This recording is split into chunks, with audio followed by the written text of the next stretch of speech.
बुलेटिनच्या सुरुवातीला एक मोठी बातमी आहे। मुंबईमधून डॉक्टर बाबासाहेब आंबेडकर यांच्या जयंतीनिमित्त दादरच्या चैत्यभूमीवर लाखो आंबेडकर अनुयायी एकत्र येतात। आंबेडकर अनुयायी एकत्र येत असल्यामुळे चैत्यभूमी आणि परिसराची स्वच्छता केली जाते।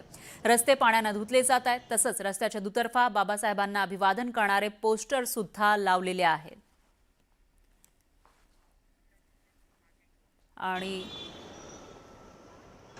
आणि इथल्या परिस्थितीचा आढावा घेत आहेत आपले प्रतिनिधी तुषार रूपनवर। हे थेट आपल्यासोबत जोडले गेले आहेत। तुषार, 14 तारखेला जयंती आहे बाबासाहेबांची, सध्या तुम्हाला कशा पद्धतीने तयारी दिसून येते?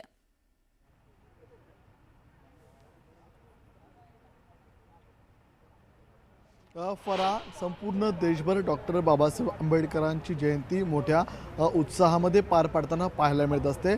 त्यापैकीच एक ठिकाण म्हणजे दादरचं चैत्यभूमीचं ठिकाण। बाबासाहेब आंबेडकरांना अभिवादन करण्यासाठी आपल्याला उद्या मुख्यमंत्री देवेंद्र फडणवीस, उपमुख्यमंत्री एकनाथ शिंदे आणि उपमुख्यमंत्री सुनित्रा पवार सकाळी 8 वाजता दादरच्या चैत्यभूमी या ठिकाणी दाखल होतील। तत्पूर्वी मी तुम्हाला दादरच्या चैत्यभूमी परिसरातली दृश्य दाखवतोय। सध्या या परिसरामध्ये आपल्याला संपूर्ण विद्युत रोषणाई करण्यात आलेली आहे। त्याचप्रमाणे चैत्यभूमीकडे जाणारा जो प्रमुख रस्ता आहे तो रस्ता आपल्याला मुंबई महानगरपालिकेकडून आपल्याला संपूर्ण स्वच्छता केली जाते। हा संपूर्ण रस्ता आपल्याला पाण्याने धुवून काढण्यात आलेला आहे। संपूर्ण रस्त्यावरती स्वच्छता करण्यात आलेली आहे। त्याचप्रमाणे रस्त्याच्या दुतर्फा आपण जर पाहिलं असेल तर आपल्याला या ठिकाणी राजकीय नेत्यांचे बाबासाहेब आंबेडकरांना अभिवादन करणारे पोस्टर देखील लावण्यात आलेले आहेत। कारण की डॉक्टर बाबासाहेब आंबेडकरांचे अनुयायी संपूर्ण देशभरातून आपल्याला मुंबईमध्ये उद्या आपल्याला अभिवादन करण्यासाठी दाखल होत असतात आणि त्यांची गैरसोय होऊ नये म्हणून आपल्याला शिवाजी पार्क या परिसरामध्ये आपल्याला पोलिसांचा बंदोबस्त देखील तैनात करण्यात आलेला आहे, जेणेकरून कोणताही कायदा सुव्यवस्थेचा प्रश्नचिन्ह निर्माण होणार नाही।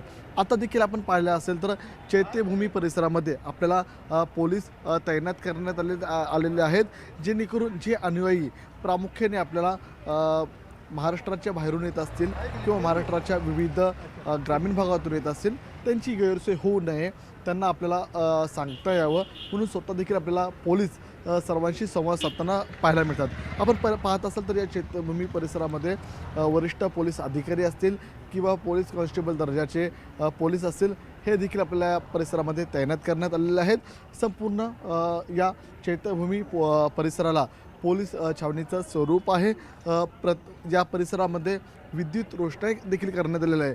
14 एप्रिलचा दिवस हा संपूर्ण महाराष्ट्रासाठी असेल किंवा डॉक्टर बाबासाहेब आंबेडकरांच्या अनुयायांसाठी हा महत्त्वपूर्ण दिवस असतो। अनेक अनुयायी आपल्याला राज्यभरातून याच चैत्यभूमी परिसरामध्ये बाबासाहेब आंबेडकरांना अभिवादन करण्यासाठी येत असतात। त्यांची गैरसोय होऊ नये याची देखील सरकार आपल्याला दरवर्षीप्रमाणे यावर्षी देखील काळजी घेताना पाहायला मिळते।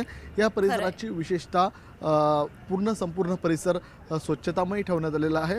सकाळी 8 वाजेपासूनच आपल्याला सर्व राजकीय प्रमुख आणि एकूणच तुषार आपल्याला मुंबईमध्ये सी लिंकवर पूर्वसंध्येला अशा पद्धतीने रोषणाई करण्यात आल्याचं सुद्धा दिसतंय, मानवंदना दिली जाते बाबासाहेबांना। याविषयीची अपडेट आपण घेत राहूया। धन्यवाद तुम्ही दिलेल्या या सविस्तर माहितीसाठी।